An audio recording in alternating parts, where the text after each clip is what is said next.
Until I read what the writer has written, I know nothing. And then I'm going to say, but I'm analogizing, see, the valves are the illustration of this, right? So to say, okay, if I want valve W to be opened at some time before valve S and at some time after valve T, isn't that analogous to placing limits on this? That's what it is. So the organization is so straightforward. Analytical is just, oh please. I mean, I'm not saying there isn't stuff in there that's really hard, there is. But they either want you to organize on schedule, like would it be fair to say I may have to schedule these people to come into my office? Yes. But I've also got to assign them to the court they're going to be tried in.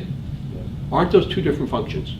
Right. Doesn't scheduling, like it's, whatever word you want to use, it's linear, right? You're going left to right, but it's linear, right?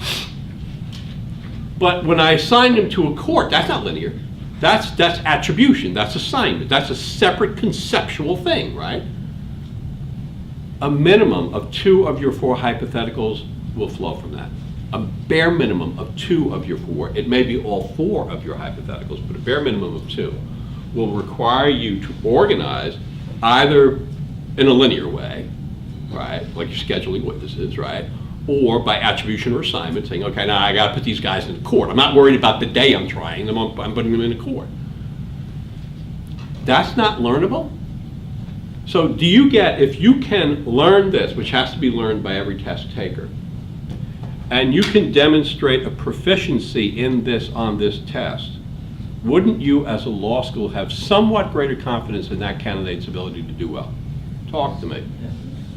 Okay, so now let's look at the test in whole, and then we'll take a break. Think about what I'm saying, right? You're now working for a law school. We're the admissions committee at Pace Law School. And a candidate has demonstrated proficiency in logical reasoning, which we understand meaning its lawyering skills. They demonstrated proficiency in reading comprehension, which we understand to be, they're probably going to be able to read and understand Hill versus Berlin. And they demonstrated proficiency in analytical reasoning, which strongly suggests they have this ability, this innate ability to organize and manage really unfamiliar information. And when we see that and we compare it to how other people perform on the test, don't you think we're going to see big differences?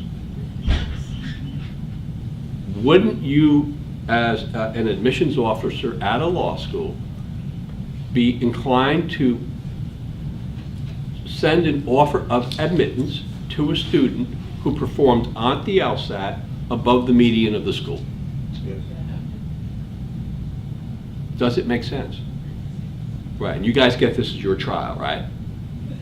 So you need to prepare, or you don't need to, you do what you want, right?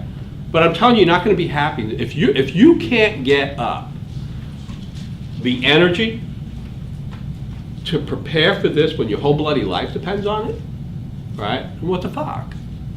I mean, it's just the wrong profession. I never want to, I mean, if I lost a case, well, it sucks, but it's not like they sent me to jail. You guys get it? All right.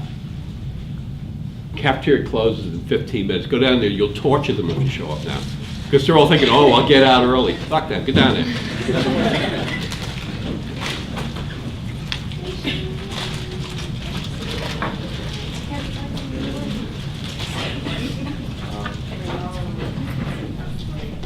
At Pace undergrad.